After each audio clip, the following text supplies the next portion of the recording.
Welcome to Shattering Myths. I am Yahowah. Each weekday here on GCN, we strive to expose the destructive and deadly myths associated with religion and politics, with patriotism in the media, and with military and economic schemes. Instead of merely presenting the news, our mission is to understand what is actually occurring behind the headlines, all while predicting how these events that are presented therein will shape our world over the next 10 to 15 years. We want to hold the perpetrators accountable. Then during our second hour, we're going to engage God on his terms through evidence and reason, since his is the lone reliable voice in what has become an exceedingly disingenuous world. Our phone number for those who would like to participate in this discussion anytime over the next 2 hours on any topic, 877-300-7645. Excuse me. This story came from the LA Times. It was published about a week ago, but it is just fascinating. It falls right at the crosshairs of what I have been sharing about Spygate for some time. A reporter recently asked the National Security Agency's chief, this would be James Clapper. Actually, he's the National Security Director, I guess. But he asked the National Security Agency, the NSA's agencies, a chief but blunt question. Why can't he come up with a better example of a terrorism plot foiled through the bulk collection of U.S. phone records? Now, remember Dianne Feinstein, who is chairwoman of the Senate Intelligence Committee.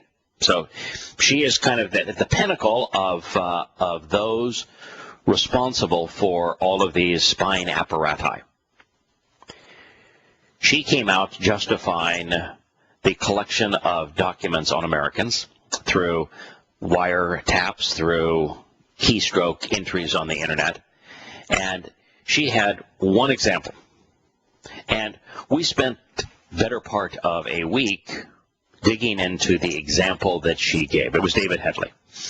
And what we found was that David Headley was not an example of a benefit of this program. As a matter of fact, David Headley had absolutely nothing to do with the PRISM program, which is keystrokes on the internet, or the Verizon program, which is the confiscation of cell phone conversations and all data surrounding those conversations.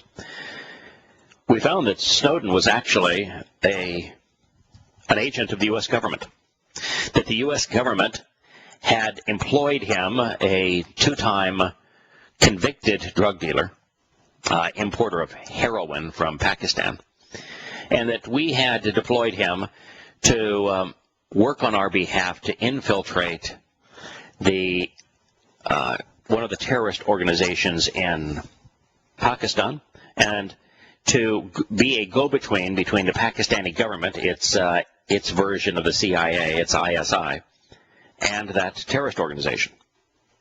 So we were paying him. He was on our payroll. He wasn't dug up from some elaborate broad-net spying network. And what we've determined is we went through the evidence. Much of it is in the public domain. In fact, all of it now is in the public domain. Google David Headley and see what you find. We spent a week reporting on what we found.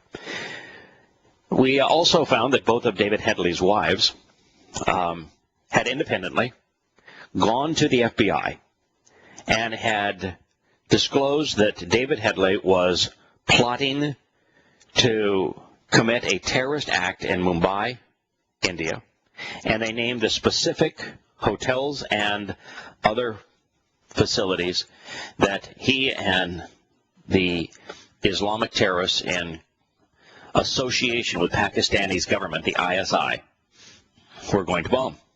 We're going to attack. And they had detailed information on it. And the person that they brought it to was James Clapper, who is in the center of this Spygate storm, having risen to power since that time. And he said, no, there's nothing to this. We want to bury this information. So the old-fashioned way, wives who were beaten, I don't know if that's old-fashioned, but certainly wives who are beaten go to the FBI and say, my husband is about to commit a terrorist act. You can stop it. And the United States did nothing. We didn't report it to India. The terrorist attack occurred. Nearly 200 people were killed. And we claimed that that was a success for this NSA broad-based spying on Americans. It's just stunning. So here's a reporter, probably hadn't done that investigation, but says, you know, Dianne Feinstein struck out. Why don't you come up with a case where all of this invasion of the privacy of U.S. citizens, this breach of the Fourth Amendment, come up with an example. Tell us why this is worthwhile. Why should we be spending billions of dollars to have our rights usurped? Nothing. Oh, I can't say nothing. They said within weeks they disclosed that the NSA had been collecting and storing this data, and that the NSA director Keith Alexander and other officials have cited one case. So Dianne Feinstein, she had her case. Turned out to be a case where the U.S. should have been discredited around the world because of what we had done. We were aiding and abetting the terrorist act that took place in Mumbai, India. Well, the billions of dollars that we have spent infringing on Americans' rights and angering every country around the world, well, it allegedly found a man who we think lives in San Diego, may have sent $8,500 to militants in Somalia. Okay. So that's spectacular. It's kind of like the way that we began in the Afghan war. We sent hundreds of $250,000, $250,000, sometimes upwards of $2 million, depending on the sophistication, cruise missiles after Muslims living in tents riding camels.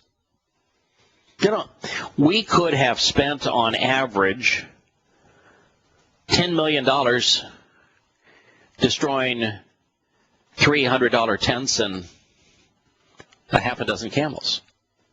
So here, our great success story is that we didn't stop a terrorist plot in America. Al-Shabaab, the terrorist organization in Somalia, the fundamentalist Islamic group, they're not killing Americans. They're not threatening Americans. And, oh, by the way, every one of these terrorist organizations, including Hezbollah, has a charitable outreach. Now, they're savages, but they also try, just like the United States does, to bribe popular support. So they provide food, clothing, that sort of thing. And all we did by spending billions of dollars, hundreds of billions of dollars, is that we found a man who had already sent $8,500 to Somalia. We didn't even stop him from doing it. Although intelligence officials and White House officials continue to defend the mass data collection, support has clearly eroded among the public and in Congress. It's only partially true in Congress. That's a story we'll bring you in just a moment. A coalition of libertarians and on the right and civil liberties advocates on the left came 6 votes short of passing an amendment in the House last week to curtail the bulk collection of phone records. Even Representative Mike Rogers, a Republican from Michigan, and Senator Dianne Feinstein, I couldn't tell the truth if my life depended on it. The House and Senate Intelligence Committee leaders who have defended the NSA's collection of phone records since the program was disclosed are among those who concede that changes will probably have to be made. Why changes? Window dressing. We don't want to be, we have no issue, by the way, in breaching the Fourth Amendment of the U.S. Constitution. We have no issue in that at all. We have no issue with spying on Americans, keep them at bay because they're the enemy. We just don't want to be caught doing it. And so, yeah, we'll probably have to make some changes so that it isn't as obvious that we're doing it. The shift in public opinion about the government's data collection efforts is clear. A Pew Research Center survey released on Friday of last week asked Americans whether they were more concerned that government programs which were designed to combat terrorism were going too far in endangering civil liberties, or that they were not going far enough in leaving the country unprotected. For the first time, the Pew began asking this question in 2004. Americans, 47% said their greater concern was the threat to their civil liberties. Only 35% worried the programs don't go far enough. I tell you what, I don't know what's wrong with the 35% of you that think that your government's spying on you is protecting you from terrorism, but you ought not be voting. You're not smart enough. Somewhere along the range, if you're that stupid, you ought not express an opinion. It's better to be quiet and seem stupid than it is to open your mouth and remove all doubt. As recently as 2010, only a third of Americans said that they worried about their government's anti-terrorism efforts. They went going too far. So, in 3 years, as a direct result of Snowden's courage, we have Americans going from 33% to 47% saying that the government has gone too far. And that's also with the massive WikiLeaks opportunity to recognize that our government has gone too far that preceded this. Even with all of that, we've gone from 33% to 47%. Most Americans are comatose. They're easy to fleece. They're easy to control because they don't care that they're being fleeced and controlled. It's just not in them to invest the time to learn the truth. And I suspect that even if they were to learn the truth, I'm not certain that most Americans have the capacity to render good judgment on the facts and know that the government is working against them, not for them. It reminds me of everything that's associated with Yahowah and his Torah. Most people don't read it. Most people don't care. And I guess even if they were to read it, they don't have the moral compunction to process what it says.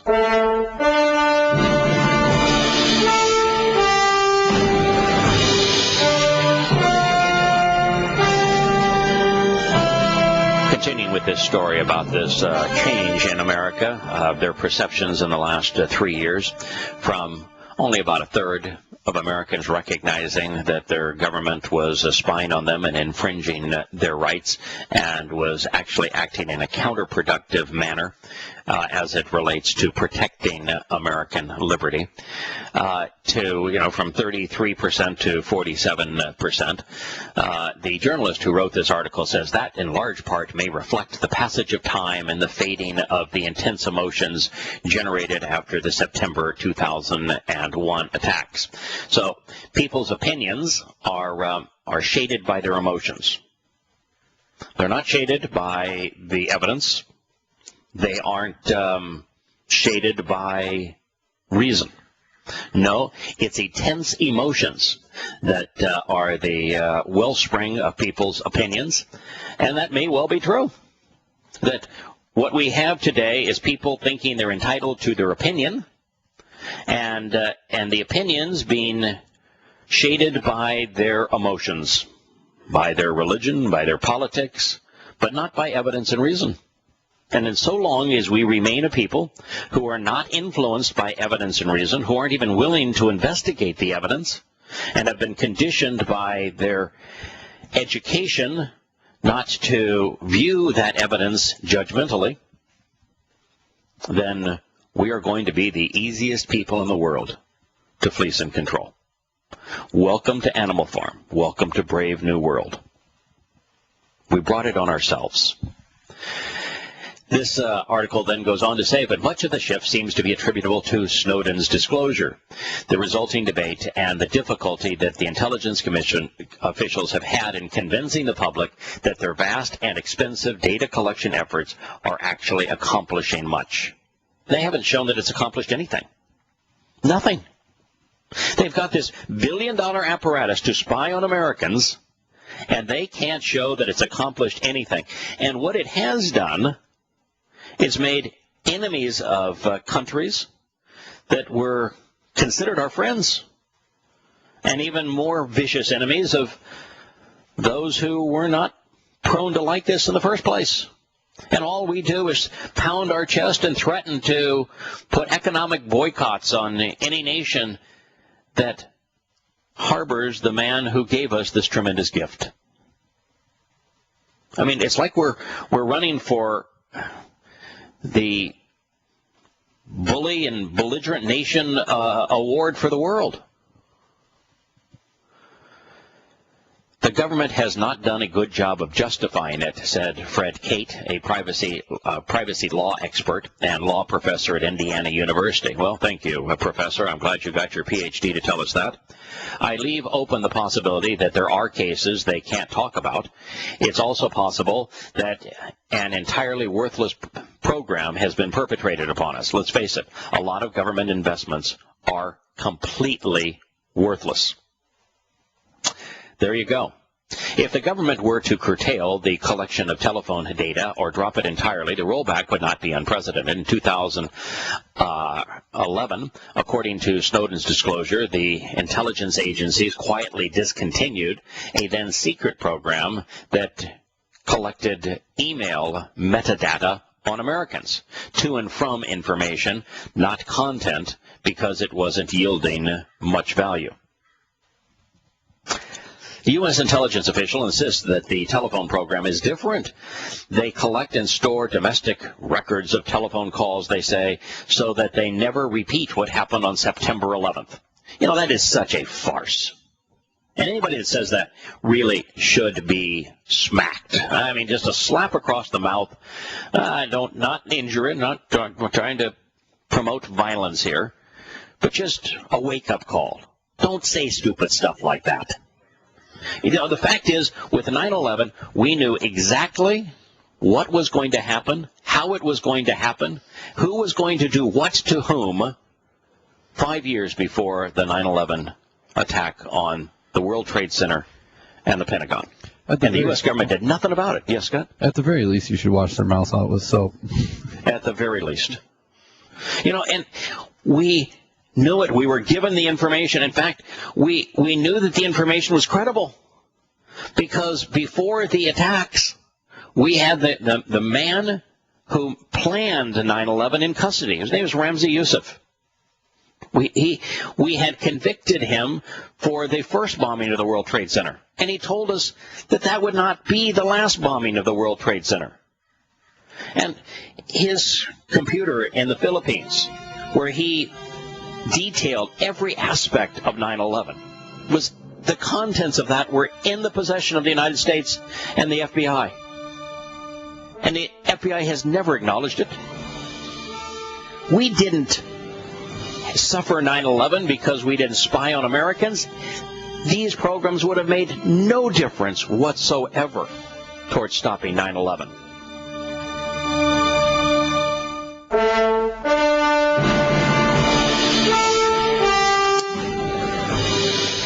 Welcome back to Shattering Myths. I'm your host, Yahowah. We are considering the story that are associated with everything related to our collection of data and the ability to process it, whether or not we are, as a nation, being reasonable, whether or not we recognize that our government is actually being counterproductive, spying on us because they know that and have reason to be paranoid that the more that is known about them, the less trusted they become. And if they're not trusted, people are less willing to give up their tax money to them, less willing to be patriotic, less willing to salute them and go along with the propaganda that the military is providing their freedoms and that the first responders are there to serve them and that their politicians are striving to make life better for them. The more that is known about them, the more vulnerable they become. That's the reason why Bradley Manning was convicted. It's the reason why the U.S. government wants to hunt down and incarcerate Snowden, is because the more that is known about them, the whole case with WikiLeaks, the more you know about your government, the less patriotic and political you'll be. And they know it. So they don't want people to have this kind of information. So as we look at this issue, one of the things that strikes us is that even now the U.S. government is providing, declassifying the documents that explain the very programs that Snowden released. And you have to ask yourself now, if Snowden is going to be hunted down and tried for releasing this information, why is it now that in open congressional hearings, the directors of the national intelligence agencies are releasing them? In fact, we're providing far more detail now into these spying programs than Snowden ever did. You know, the national director of the U.S. director, I should say, of national intelligence, released 3 classified documents yesterday that explained the bulk collection of phone data. One of the secret surveillance programs revealed by NSA contractor Edward Snowden. The declassification, he said, was made in the interest of transparency. So, if he does it, it's not a crime.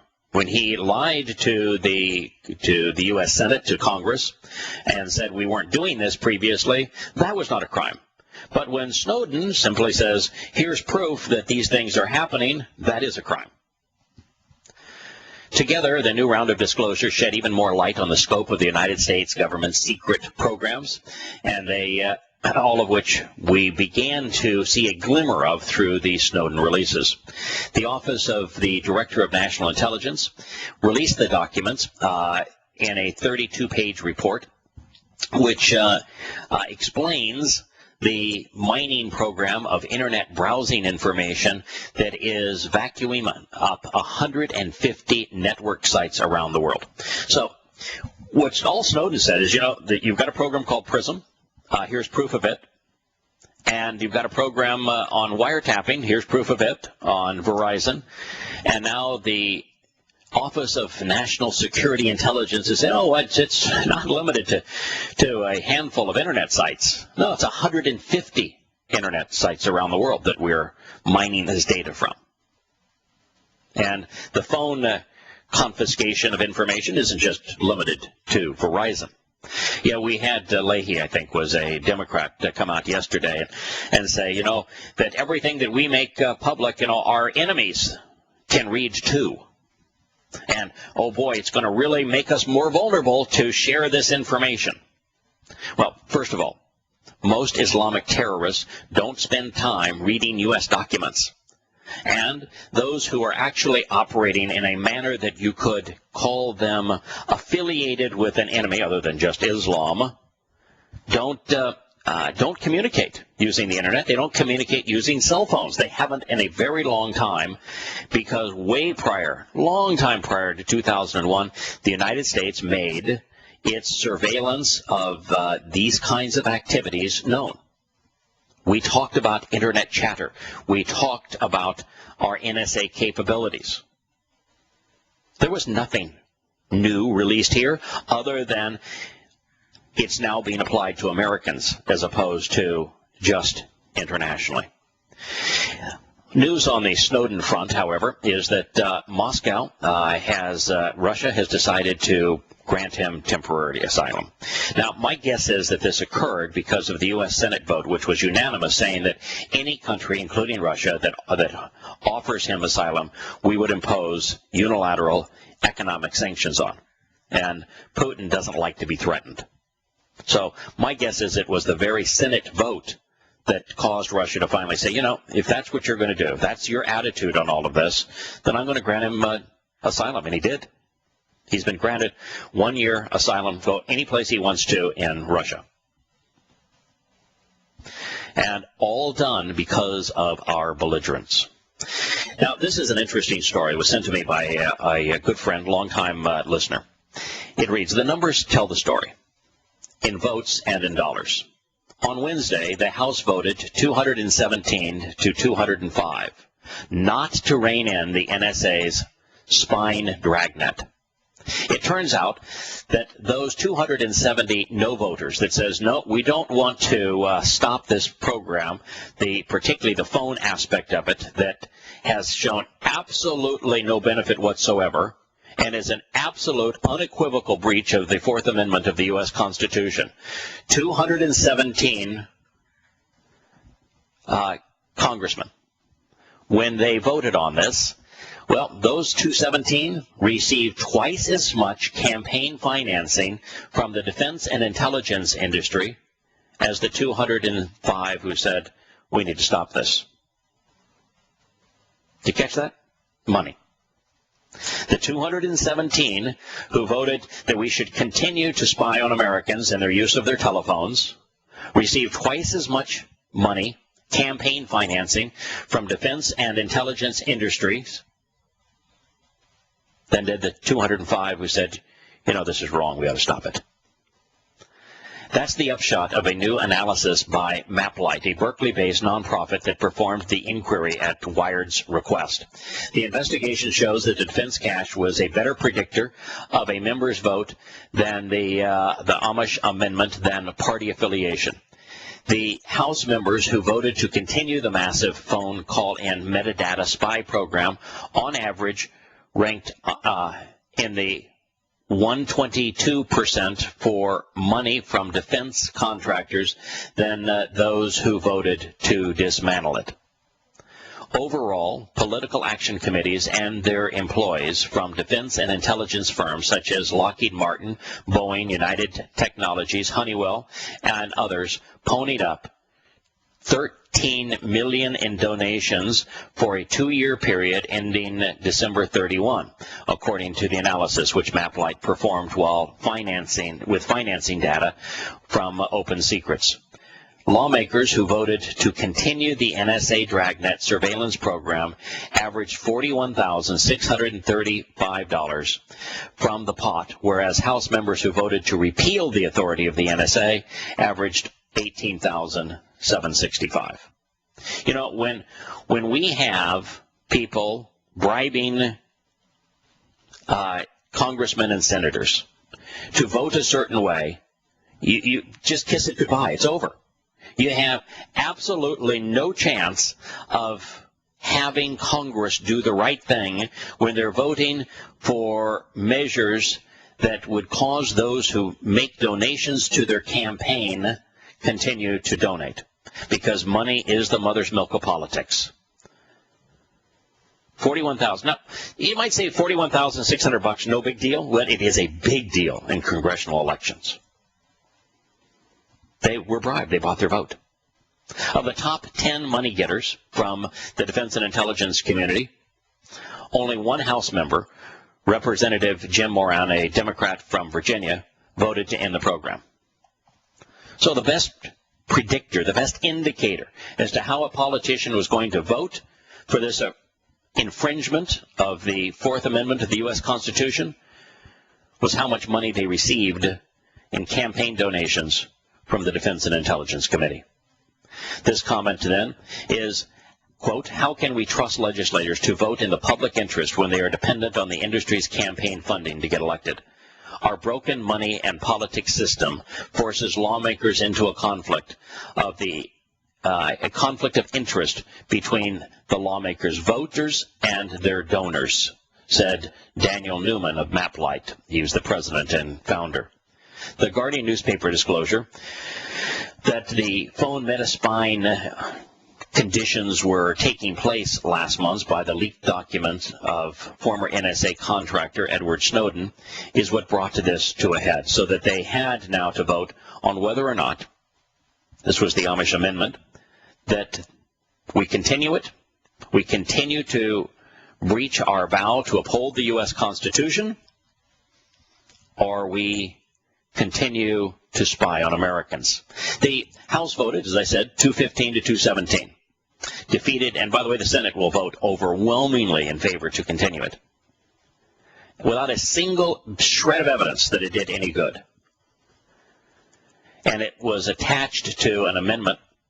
It was an amendment attached to the $600 billion Department of Defense Appropriation Act, which Hagel was bemoaning that was going to cut the size of his military. Well, I got to tell you, America can no longer afford a military. We are bankrupt. Long ago, we crossed the divide, which says we can no longer afford a military. The amendment, which was proposed by Justin Amash, a Republican for Michigan, received a fraction of the money from the defense industry compared to the top earners. For example, Amash got only $1,400, ranking him in the bottom 50 for the 2-year period. On the flip side, Representative Howard McKeon, a Republican from California, scored $526,600 to lead the House in defense contributions. He voted, of course, against the bill. Of the 26 House members who voted and did not receive any defense financing, 16 voted for the Amish amendment, in other words, to end the NSA wiretapping. House Speaker John Boehner, Republican of Ohio, voted against the measure. He is ranked 15th in defense earnings with a $131,000 take. House Minority Leader Nancy Pelosi also voted against ending the NSA spying on Americans. She received $47,000 from defense firms over the 2-year period. Direct opponents on the right and left, Democrat and Republican, and yet they both voted for those who gave them the most money. We have a broken country.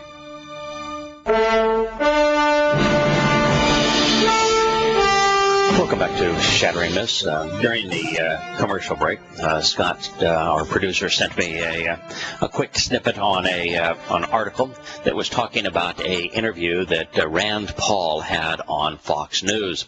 He was asked about the sequester cuts, which the senator said will be a yawn. So he's not very excited about the discussions on sequester. And so this is Greta Van Steren. She asked him about his own ideas on budget cuts, and he referred to his proposal to cut back foreign aid by about half. Now, for me, I would cut it back to zero because we can't afford it. We are bankrupt. When you are bankrupt, you don't pay out money to other countries. We need to realize that we're broke. But anyway, he wants to cut it in half. I guess that's a good start. And then Greta asked him, well, I think there's some argument that the foreign aid has been effective. So she said, what countries would you cut it from? And he said, well, a lot of foreign aid has been stolen over the years. The Mubarak family in Egypt became very wealthy off the foreign aid. But if you want to look at the worst case, it would be Yasser Arafat. He died with $1 billion in his bank account, never worked a day in his life. All from skimming. Most foreign aid that is provided by the United States is skimmed. We provide hundreds of billions of dollars to the Afghan government and the Karzai family, and their relatives are the beneficiaries of it. They become fabulously wealthy. That's what happens with most foreign aid. He says, well, they use the Mubarak family. He says the end when people were rioting in the streets and protesting Mubarak's rule and protesting his martial law, he sprayed them with tear gas that he bought with our foreign aid. So I don't think the foreign aid has necessarily endeared us to the Egyptians that were rioting against Mubarak. But what I would say is that I would start by cutting foreign aid to countries that are burning our flag and chanting death to America, countries that don't really seem to be acting like our allies. Well, the reality is that then you'd have to stop all foreign aid to every Islamic country in the world. You couldn't provide aid to the Syrians. The rebels want us dead. You can't provide foreign aid to the mythical people known as the Palestinians. They're chanting death to America. You can't provide foreign aid to Iraq or Afghanistan. They want to kill us. Same thing is true in Egypt and Libya. Pretty soon there's really no place to provide money that can be given to those that actually think we're swell. Look at Pakistan. But, why do we do it? Secretary of State's in Pakistan today. He arrived with a pledge of $7 billion more dollars approved by the U.S. Senate. We're trying to buy friendship? I mean, is that extortion, or is it just we're so pathetic, we're so desperate, we're so hated around the world that the only way that we can buy lip service that says, oh, yeah, we'll tolerate you, is to bribe it? Because being an Islamic government, the Pakistani economy is in the gutter, and that the United States is the largest donor to nation to Pakistan. So even though they hate us, they'll welcome the Secretary of State so long as he comes bringing money. Both sides in the Mubarak-Morsi debate hate us. The Muslim Brotherhood, as well as the secularists that supported this current military coup. We're not endearing ourselves to anyone. All we're doing is making fools of ourselves and bankrupting the country. We're being used. We're being used. We're using ourselves. Yeah. Well, yeah. I mean, we're putting ourselves in a situation where we're just being used. Yeah, and we ought not think that it's a good, charitable, kind, generous thing to do. Supplying weapons to the Pakistanis and to the Egyptians and to the Libyans, this is what we do, which is done with our money, and to the Syrians, that is not a humanitarian effort. It again gets right down to when you know what we're doing and how we're doing it and why we're doing it, the more you know about the behavior of the U.S. government, the more reprehensible you recognize it is, and the less you'd be willing to support it. By the way, the very government, this military coup that has taken over Egypt, last week they shot 100 people dead.